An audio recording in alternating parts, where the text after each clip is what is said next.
My guest today is Dr. Kaayla Daniel. She is known as the Naughty Nutritionist because she tells the truth that's too hot to handle.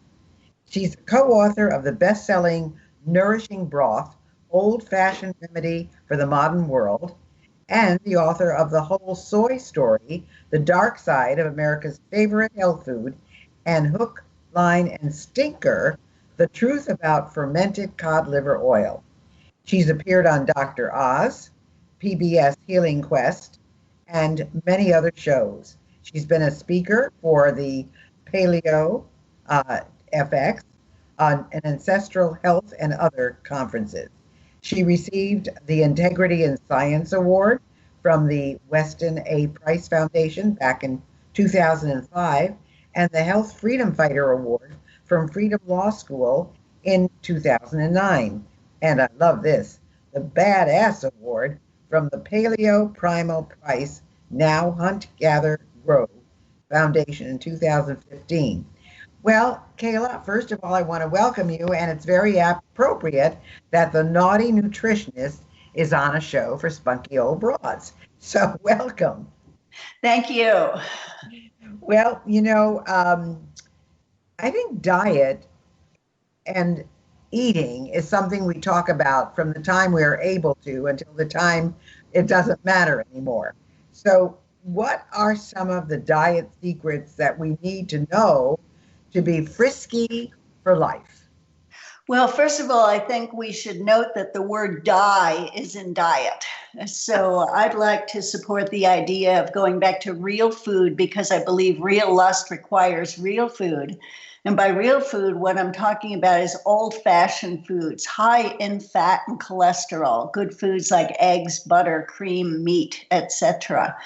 And that's what we need to fuel our hormones and for a healthy brain.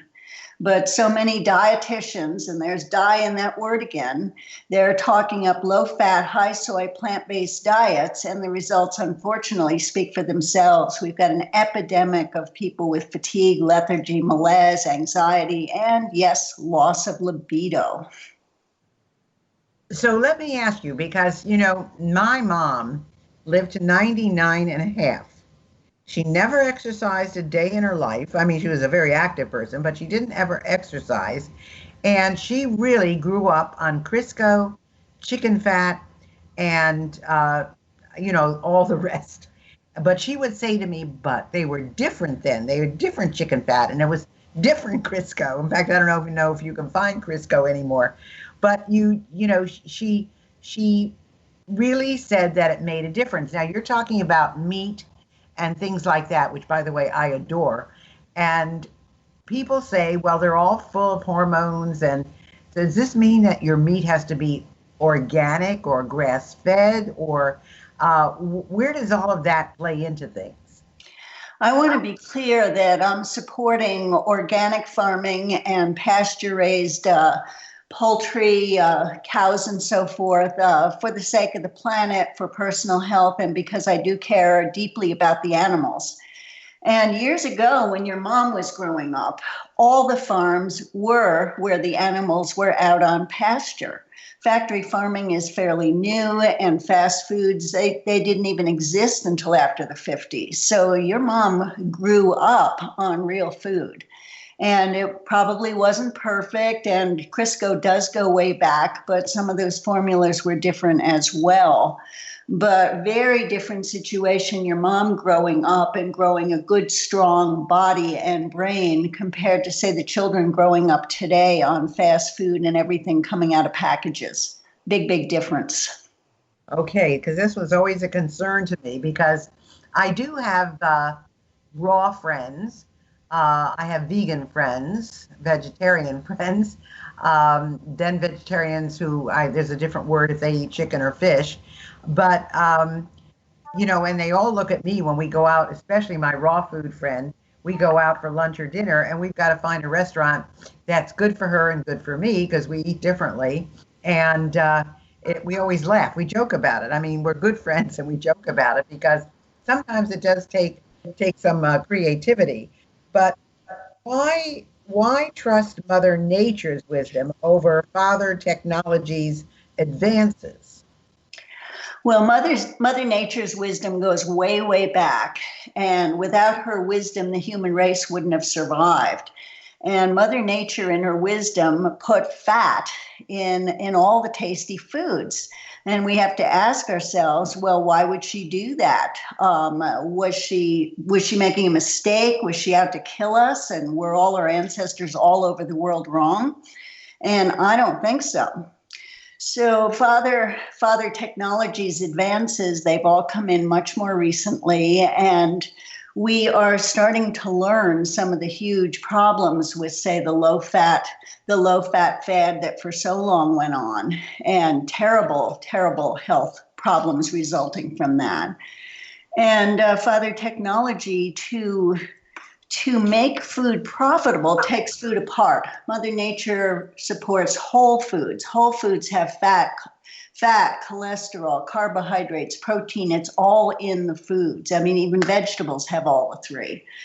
But Father Technology, because it's more profitable to sell several products than just one, will take, say, the fat out of milk. So rather than sell whole milk as one product, they sell the skim milk, and then people crave the fat, so buy the ice cream. So there you've got several products. And so it goes, people taking apart the eggs because they demonize the yolks and they're selling the whites separately. All of this is very much for profit. So, it's funny because I've been drinking fat-free milk, and then it just had the most horrible taste to it lately. So I went to 2%, which is much better. I'm very happy with that because I do drink milk. I like milk. And I'm probably one of the few people in the world that you'll ever meet, Kaayla, that has never even tasted coffee. I've never had any coffee in my entire life. So let me ask you, you teach something called the fats, not the facts, but the fats, F-A-T-S, of life. What is that? Well, one of the things that's very important to understand is that we need fat to make hormones. So we're talking reproductive hormones, and that, of course, is not just your ability to have children, but to go through menopause and be very spunky and sparky. But also the fats feed the hormones that are our mood hormones. So we want to feel good. And we've got such an epidemic of depression and mood disorders, anxiety problems, panic attacks, and so forth. And many, many people find that when they switch from low fat to a moderate or even high fat diet, that they start feeling so much better. And another part of the fats of life has to do with cholesterol, and it is our friend. The cholesterol is the roots of the hormone tree. So we make all of our hormones out of the cholesterol. So if we're gardeners, we know that we need to feed the roots and not just the leaves and flowers. So cholesterol is at the root. So you say that cholesterol is our friend, though. It's interesting. I do take medication for cholesterol, and however, I went to a new doctor. That one of my doctors sent me to a cardiologist, which was a whole different reason. But anyway, he said to me, I would not worry about your cholesterol because your good cholesterol is so high, it takes care of the bad cholesterol. And my good cholesterol, I think, is high because I work out every day. I'm a big workout person. So by working out every day, my good cholesterol is very high. So why do you say that cholesterol is our friend, and where do you stand on that? The way I stand on it is that many of us who are older, and I'm over 60, and so, this is my tribe too, that when a woman's cholesterol goes up with age, those are actually the healthiest older women, the ones whose brains are working the best and who are the most active and the healthiest. So these studies on cholesterol and heart disease and other health problems were mostly, first of all, done on men, and they're very deficient studies in multiple ways anyway. And people have reached the point where a lot of people are discussing whether anyone should be on the cholesterol-lowering medications because the side effects are terrible and the costs are great in multiple ways. And something you did point out, Gayle, was that there's the different kinds of cholesterol, HDL, LDL, the ratios, and what I would say is even more important than that is whether your LDL cholesterol is the fluffy kind, which is wonderful, or whether it's the dense kind, which is more problematic. So we have tests now where we can determine that. But really, the marker I want to look at is triglyceride levels. It's really about sugar and how your body's handling that. So let's look at triglycerides, let's look at homocysteine, let's look at inflammation and C-reactive protein. And those are genuine heart disease risk factors, whereas cholesterol is not a legitimate risk factor. Interesting, because my sugar is good, which is nice, and interestingly enough, in fact, I've never heard of the two different kinds, fluffy cholesterol and more dense cholesterol. I've never heard that before, so that's something brand new to me. I'll have to ask my physician about that because I don't know anything about that at all. However, I think, one of the things that I do know is I only take two medications. One is for cholesterol and one is for my cancer. And both of them are supposed to be ones that make you a little stiff. And then, of course, the combination of the two is supposed to make you even more stiff. And so even though I'm limber because I work out all the time, there are certain things I cannot do. I can't do a split anymore. But I can touch the floor easily. I can bend over and touch the floor like nothing. But I can't do a split, and I can't get down when I'm seated with legs apart. I can't get my head down to the floor, which I used to be able to do. So all of those things frustrate me because I used to be like very wiry and able to do all of those things. So I do agree that there are certain things that you take that can have a side effect, but then if you don't take them, what are the other risks? So those are all things that we have to play into who we are. But you also, and this is kind of interesting, that old adage of have some chicken soup because it'll make you well. And people say that's not just an old wives' tale. But is it true that broth can heal? Absolutely. And people have known that back. Hippocrates knew it. Galen knew it. Florence Nightingale certainly knew it. And Florence Nightingale, she was one spunky old broad. Florence Nightingale changed public health, and she brought chefs to the Crimean War to make broth because it helped the soldiers recover from wounds and to stay active and healthy and to resist infection, which was a real problem there at the Crimean War. So we've got broth going way, way back. And it's not just an old wives' tale that broth will heal, and that, we talk about chicken soup as Jewish penicillin, and we have research supporting that. But you were mentioning things like being limber, and broth contains collagen and cartilage, and the cartilage is what we need for healthy joints. And so many people our age are suffering from knee problems, knee replacements. So cartilage, eat cartilage to make cartilage, to regenerate cartilage. We actually have a lot of science supporting that. Well, I have to confess that 5 years ago, I went to a doctor because I really thought I needed a knee replacement because my knees were not good and I exercise so much. And I just really didn't like the doctor. So I didn't do anything. And then I went back to him a second time and I still didn't like him. He kept me waiting 2.5 hours and I left. And so I asked my daughter, who was working at the hospital at the time, I said, give me the name of another doctor. And she said, but Mom, he's the best. I said, but I don't like him. So I've never had anything done to my knees, but I don't do high impact aerobics anymore. I don't do jumping jacks. I don't do things that require deep lunges and things like that. But I do continue to exercise with weights, and I do continue to do stretching, and I do core exercises, and I do a lot of things. But there are limits to what I can do because my knees are not the best anymore. So what are some of the other reasons that broth can make us what you call super, S-O-U-P-E-R, super women. Well, we're moving into winter, so it's the perfect season for soups and stews and making broth because it's a fast food. It just takes the habit to make it ahead because you don't have to hover over the stove all day. So I wanted to point that out because people are a little intimidated at the idea of making broth as such an old-fashioned thing. But the benefits are so great.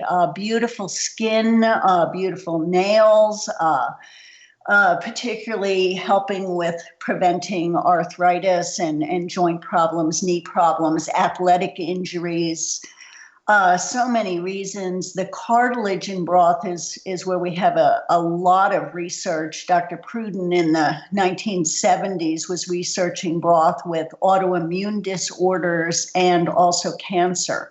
So cartilage basically helping the body to recover and rejuvenate. So when we're making that broth homemade from bones and joints, we are getting collagen and cartilage. We're getting some bone marrow aphrodisiac going way, way back. We hear so many stories of the so-called primitive people eating that bone marrow with a great deal of gusto, very primal food. So what about, I'm not sure that maybe our listeners will make it from scratch, but I'm not saying they will. Can you buy broth in the store that is healthy? Well, the good news is it's starting to, good quality broths are starting to appear in some of the health food stores. My favorite is the Flavor Chef brand, and there's some others coming into the stores too. They're not cheap, and if you make it yourself, you'll understand why, because of how much meat and bones it takes to have a really rich and flavorful product that will, it will gel. A good broth will get jiggly like gelatin. So like Jell-O, but without the orange and the green and the yellow. So yes, we can find those, but what we find in the supermarkets, it's rarely a genuine bone broth. It may be a chicken flavored broth of some sort, but not the healing benefits that you get when it's made from the bones and joints. I remember as a kid that my mother used to have some kind of bone she got that there was marrow in the middle of it. And we would scoop out the marrow and eat that. And I don't remember seeing that lately anywhere. Was that good for us? Oh, that is so good for us. And there's several ways we can do that. We can get our own marrow bones and roast them up and scoop it out and enjoy it. And we're finding that in some of the farm to table type restaurants now. Or when you're making bone broth, you are going to get the marrow because there is marrow in all the bones. You won't find very much in the bones from chicken, for example, but you'll find plenty in, say the bones you get from beef. Mm-hmm. I think that's what we had. It's so funny because my mom, Kaayla, I don't know if you're a great cook or not. You probably are. I don't cook at all. And so I have these homes. I live in 3 places. I've never used the stoves. I'm a great microwaver, but I've never really used the stoves. And my mom was absolutely the greatest cook you'd ever want to know and a great baker. My grandmother was a great cook. My daughter is a great cook, and my granddaughter is a great cook. But I'm a terrible cook, and I think my sister is a terrible cook too, except she's a better cook than I am. But I don't know. I think it skipped a generation. I'm not sure. But I think that it's really difficult today to be able to go to a store and buy organic all the time because it is expensive.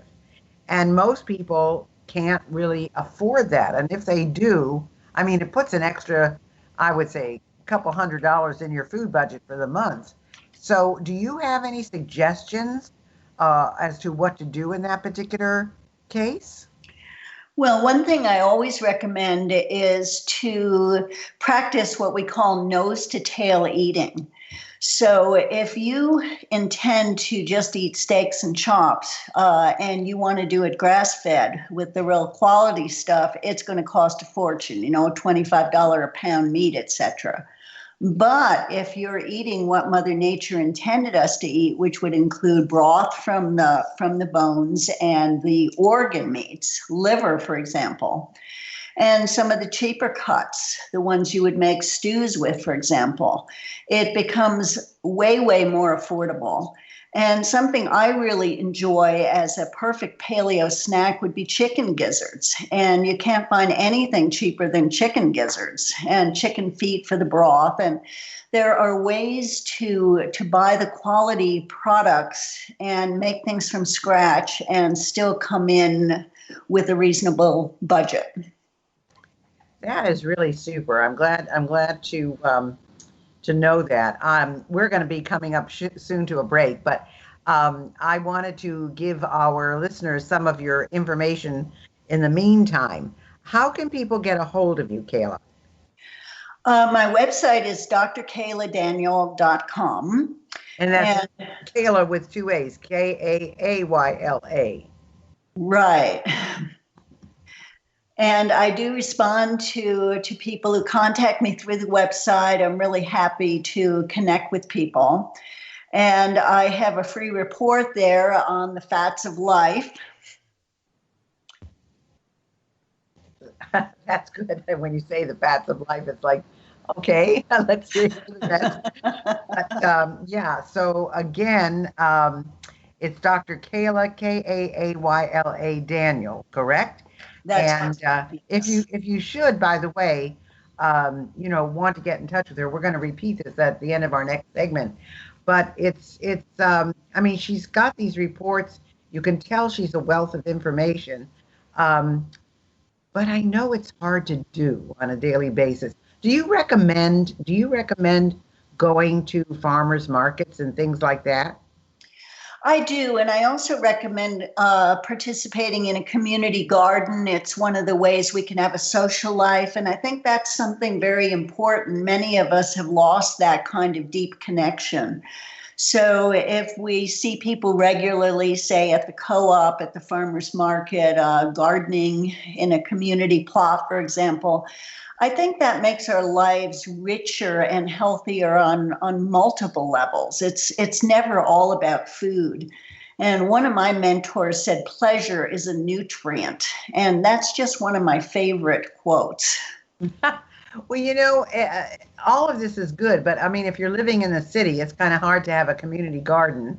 And people who are working, 9 to 5 or 9 to 9, as many people are, I think it's very difficult for them to spend the time shopping the way they should, getting the foods they should, eating the way they should. I think a lot of it has to do with lifestyle and what you're willing to sacrifice to have a healthy lifestyle. I mean, it's not easy when you're raising kids and you've got all this hullabaloo and you're living in a city and you're working a job with a lot of responsibility. It's hard to follow all these rules, Kaayla. I think I would find it difficult myself. It can be challenging, but there are ways, and you've got a very active career, and so maybe it makes sense for you to have some of the meals coming to you. There's some excellent meal services now where you can order paleo or keto diets or, vegan if that's what you do. Whatever people's preferences are, it's possible. Quality products where you're paying about the same as you might in a restaurant or a lower price restaurant, but it's coming to you and it's healthier. Well, I agree with you, except, for example, like me, I'm never anywhere 7 days. In other words, I'm in so many different places that there's that's why I stopped getting a newspaper, because it was piling up. I mean, I was just never here to get them and read them. So that's all a part of it. And, I guess that's the lifestyle I've chosen, so I've got to learn to deal with it. However, it does make for a difficult time. Well, let's hold on. This is the end of our part one with Dr. Kaayla. And we'll come back in just a few minutes, and we're going to talk about soy.